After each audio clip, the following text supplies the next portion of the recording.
Hello students, welcome to today's lecture on Mendelian genetics and its extensions. The objectives of the topic will be to prepare the students about extensions of Mendelian genetics, to prepare the students about the principles of inheritance, to teach them about the laws of probability and pedigree analysis. So let us begin with Mendelian genetics and its extensions. Mendel's experiments established that gene can exist in alternate forms. For each of the 7 traits that he studied, that is seed color, seed texture, plant height, flower color, flower position, pod shape and pod color, Mendel identified 2 alleles, one dominant, the other recessive. This discovery suggested a functional dichotomy between alleles, as if one allele did nothing and the other did everything to determine the phenotype.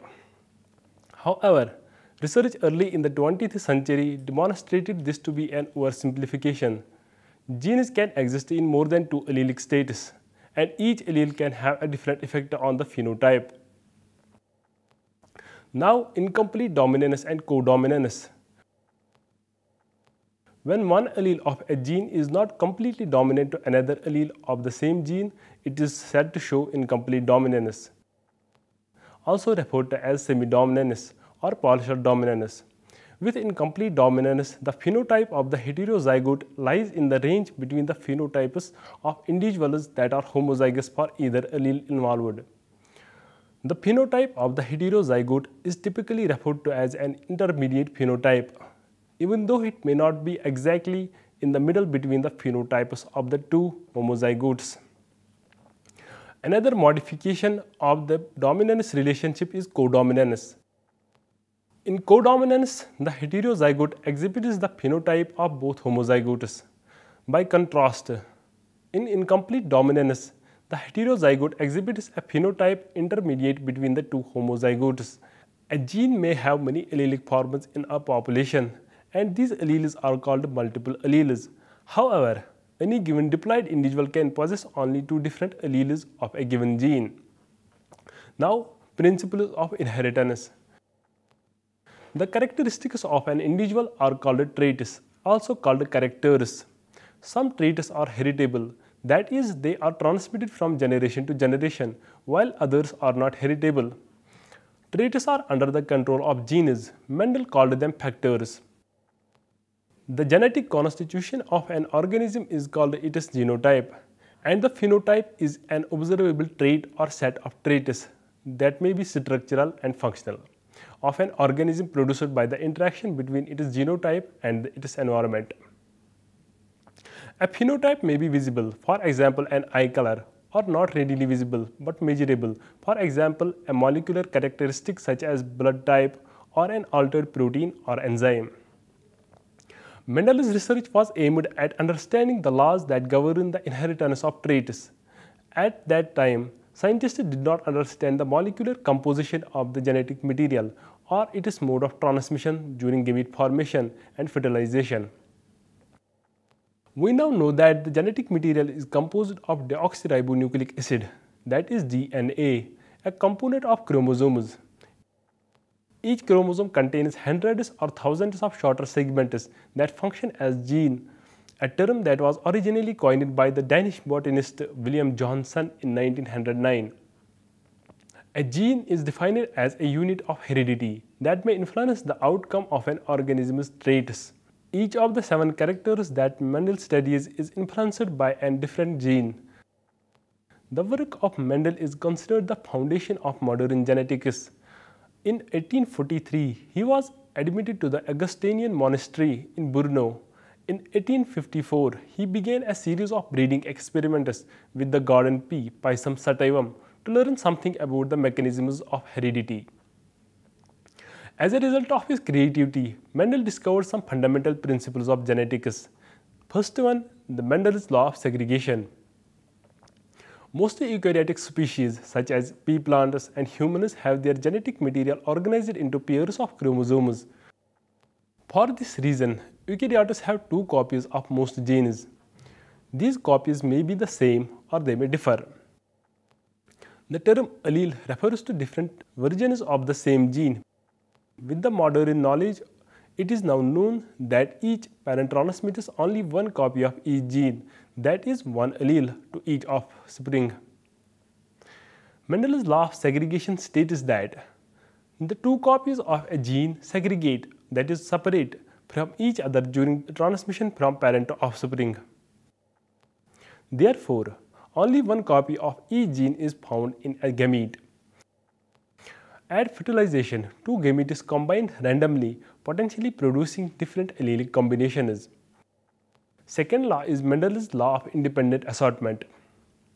Mendel's results from many dihybrid experiments rejected the hypothesis of linked assortment and instead supported the hypothesis that different characters assort themselves independently.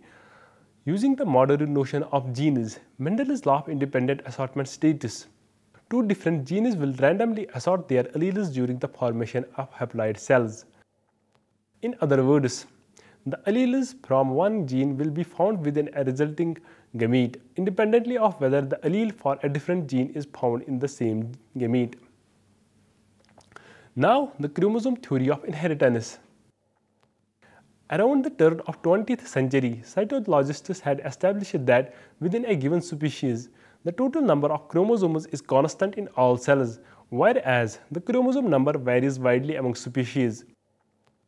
In 1902, Walter Heston and Theodore Boveri independently recognized the transmission of chromosomes from one generation to the next, closely paralleled the pattern of inheritance of Mendelian factors from one generation to the next.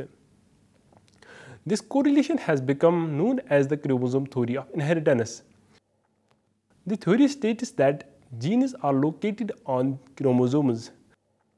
The chromosome theory of inheritance was a major breakthrough in our understanding of genetics because it established the framework for understanding how chromosomes carry and transmit the genetic determinants that govern the outcome of traits. This theory dramatically unfolded as a result of three lines of scientific inquiry. One avenue considered Mendel's breeding studies, in which he analyzed the transmission of traits from parent to offspring. A second line of inquiry involved the material basis for heredity. A Swiss botanist, Karl Nageli, and German biologist August Weismann championed the idea that substance found in living cells is responsible for the transmission of traits from parents to offspring. Nageli also suggested that both parents contribute equal amounts of this substance to their offspring. Several scientists, including Oscar Hertwig, Edward Strasberg, and Walter Fleming, conducted studies suggesting that the chromosomes are the carriers of the genetic material. We now know that DNA within the chromosome is the genetic material. Finally, the third line of evidence involved the microscopic examination of the process of fertilization, mitosis, and meiosis. Researchers became increasingly aware that the characteristics of organisms are rooted in the continuity of cells during the life of an organism and from one generation to the next. When the work of Mendel was rediscovered, several scientists noted striking parallels between the segregation and assortment of traits noted by Mendel and the behavior of chromosomes during meiosis. Among them were Theodore Boveri, a German biologist, and Walter Heston at Columbia University. They independently proposed the chromosome theory of inheritance, which was a milestone in our understanding of genetics. Now coming to laws of probability. A probability is the ratio of the number of times a particular event is expected to occur to the number of trials during which the event could happen. For example, the probability of picking a heart from a deck of 52 cards, 13 of which are hearts, is P heart is equal to 13 by 52, that is 1 by 4. That is, we would expect on the average to pick a heart from a deck of cards in every 4 trials. Probabilities and the laws of chance are involved in the transmission of genes. As a simple example, consider a couple and the chance that their child will be a boy or a girl. Assume that an exactly equal number of boys and girls are born, which is not precisely true, but we can assume it to be so for the sake of discussion. The probability that the child will be a boy is 0.5. Similarly, the probability that the child will be a girl is also 0.5. Now a rule of probability can be introduced, the product rule. The product rule states that the probability of two independent events occurring simultaneously is the product of each of the individual probabilities. Thus, the probability that both children in a family with two children will be girls is 0.25. That is, the probability of the first child being a girl is 0.5, the probability of the second being a girl is also 0.5, and by the product rule, the probabilities of the first and the second being girl is 0.5 into 0.5, that is 0.25. Similarly, the probabilities of having 3 boys in a row is 0.5 into 0.5 into 0.5, that is 0.125. Another rule of probability, the sum rule, states that the probability of occurrence of any of several mutually exclusive events is the sum of the probabilities of the individual events. For example, if one die is thrown, what is the probability of getting a 1 or a 6? The individual probabilities are calculated as follows. The probability of rolling a 1, P1, is 1 by 6 because there are 6 faces to a die. For the same reason, the probability of rolling a 6, P6, is also 1 by 6. To roll a 1 or a 6 with a single throw of the die involves two mutually exclusive events. So, the sum rule is used. The sum of the individual probabilities is 1 by 6 plus 1 by 6, that is 2 by 6, that is 1 by 3. To return to our family example, the probabilities of having 2 boys or 2 girls is 1 by 4 plus 1 by 4, that is 1 by 2. Now lastly, the pedigree analysis. The study of human genetics is complicated because controlled mating of humans are not possible for ethical reasons. The inheritance pattern of human traits usually are identified by examining the way the trait occurs in the family tree of individual who clearly exhibits the trait. Such a study of family tree, called pedigree analysis, involves carefully assembling phenotypic records of the family over several generations. The affected individual through whom the pedigree is discovered is called the proband, propistus if a male, propista if a female. Genetic counseling often starts with pedigree analysis, which is the study of a family tree and the careful completion of phenotypic records of both family over several generations. Pedigree analysis is used to determine the likelihood that a particular allele is present in the family of either parent.